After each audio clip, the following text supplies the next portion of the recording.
One Piece fans were expecting Chapter 1079 to delve into the developments currently taking place on Egghead Island. Fans were baffled to find out the identity of the traitor. No one was expecting York to be the traitor, especially since she was one of the first satellites targeted by the Seraphim. In One Piece Chapter 1078, York divulged her reasons for betraying Vegapunk and the rest of the satellites. After visiting Marihoa, York developed a fondness for power. She was most likely swayed by seeing how well the celestial dragons were treated by everyone. Considering York is the embodiment of Vegapunk's greed, it did make sense for her to go out of her way to strike a deal with the Five Elders. York's decision entails plenty of drama in the upcoming chapters. But in Chapter 1079, there was a major incident taking place in Elbaf. The second attempt. Eustace Kid has decided to travel to Elbaf after his heroics in the Wano Country arc. Prior to Kid going to Elbaf, he mentioned that he wanted to find the man marked by flames. This information wasn't sufficient to make a guess, but things changed once it was confirmed that Jaguar D. Saul had managed to survive the Ohara incident. Given the fact that Saul was on an island that was on fire, it is plausible to assume that he would have been burned to some extent by the flames. Vegapunk also revealed that he met Saul in Elbaf, which makes it the giant's last known location. By combining the two things, it made sense for Kid to go to Elbaf. Kid finally arrived outside Elbaf in the Egghead Island arc, and it seemed that he would effortlessly beat all of them and learn valuable information from Saul. Never in his wildest dreams would Kid have expected to run into the Red Hair Pirates. Kid and his crew had already clashed with the Yonko's crew once, and it seemed the second clash was not far off. The Yonko's onslaught. Once Shanks found out Kid was outside Elbaf, he immediately went to the Supernova's location.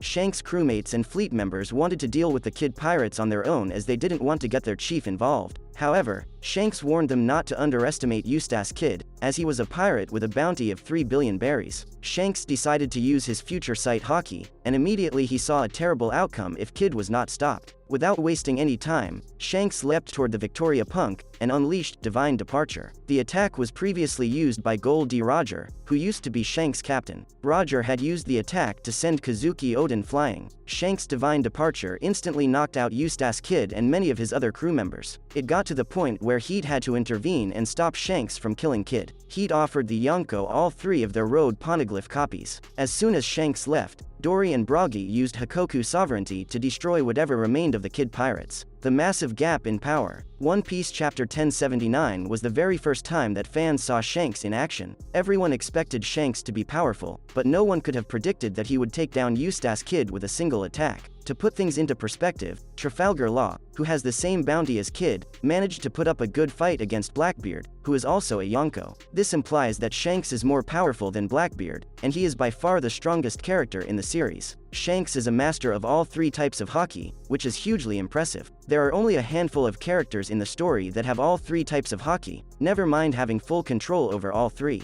Kaido had access to future sight, but he did not use it frequently, so it is hard to judge how proficient he was. Shanks, on the other hand, was able to see the future and then used an attack coded with advanced Conqueror's Haki that took out almost Kid's entire crew. It is safe to assume that no one in One Piece can challenge Shanks and the Red Hair Pirates. Not only do the pirates fear him, but the Marines and the world government also seem to be on good terms with him. Whether it is to maintain tranquility or for some other reason, Shanks' reputation is unmatched. With the Kid pirates out of the race and the Heart pirates most likely suffering defeat at the hands of Blackbeard, only 3 pirate crews now have a chance to claim the One Piece. These are Straw Hat Pirates, Red Hair Pirates, and Blackbeard Pirates. The Straw Hat Pirates are currently locked in a serious duel on Egghead Island. They have proven incapable of taking down the Seraphim, and to make matters worse, a fleet of 100 ships, along with Kizaru and St. J. Garcia Saturn, is on its way. In the latest chapter, Blackbeard's ship was also seen outside Egghead Island. This leaves Shanks as the only one who is devoid of any conflict. He has previously stated his desire to claim the One Piece, and presently, no one appears to be closer to the treasure than the Red Hair Pirates chief. One Piece, Shanks' Divine Departure, explained. One Piece 1079 was an incredibly intense chapter for the fans to witness as it gave them a glimpse of the thrilling combat between one of the Yonko, red-haired Shanks and a member of the worst generation on the rise, Eustace Captain Kid. This fight was teased in the Egghead Island arc a couple of chapters ago, and finally, Oda illustrated it in full glory and managed to end it in a single chapter. During this fight, the entirety of the Kid pirates were utterly destroyed by a single man, the Yonko, Shanks. To end their pirate career, Shanks used a powerful technique named Divine Departure or Kamusari. This technique is incredibly powerful, as seen in One Piece 1079, however, not everyone knows how it works. What is Divine Departure? Divine Departure is an extremely powerful technique that can be used with a sword. While it is pretty basic when it comes to how it is used, not everyone can make use of this power. To use this skill, the user needs to have access to the color of the Supreme King, also known as Conqueror's Haki. Once the user has learned the skill, they need to train it to the next level. This is simply due to the fact that the basic version of the color of the Supreme King is not enough to be useful in high-level battles. To make full use of the power, one must learn to coat themselves in it. Once the skill has been mastered, the user can also coat other objects in Conqueror's Haki, and this form of Conqueror's Haki is known as Conqueror's Coating. By coating their swords in Conqueror's Haki, one can make use of Divine Departure or Kamusari. This technique is incredibly powerful and unleashes a blast of Conqueror's Haki towards the opponent. It is strong enough to take down even the most skilled pirates in a single blow, which just goes to show that it is a technique only used by the elites of the One Piece world. So far, only 2 characters in the story have been seen to be capable of using Divine Departure, and the most recent of those was Shanks, who fans saw use it on Kid in the previous chapter. The history of Divine Departure. While Shanks was the latest character to use Divine Departure in One Piece during his fight against Kid right outside the war land of Elbaf, it was none other than the former Pirate King, Gold D. Roger, who was the original user of this technique. Roger was the wielder of one of the 12 Seijo o Wazamono grade swords, named Ace. It was through this sword that he channeled the technique named Divine Departure. During the Wano or Country arc, fans were treated to an incredible flashback of the enigmatic character that was Kazuki Oden. During this flashback, fans got to see Oden eventually leave the land of Wano and become a pirate with the legendary Whitebeard. One fateful day, while journeying with Whitebeard, Oden came across the monstrous pirate, Gold D. Roger. While Oden charged towards him like a beast, Roger charged back at him and unleashed a powerful blast of Conqueror's Haki from his sword, known as Divine Departure. Despite trying to block it, Oden failed and was sent crashing through several giant trees. This technique caused him to cough up blood, and this was proof enough that it was quite powerful, since Oden was a beast in combat himself. Despite that, Oden had enough endurance to withstand this blow and get right back up and jump in combat. Curiously, this technique, despite being used with a sword, did not leave any cuts or scars. This means that this technique is not primarily used for cutting at all. Instead, is used to blow the enemies away with the powerful blast of the color of the Supreme King.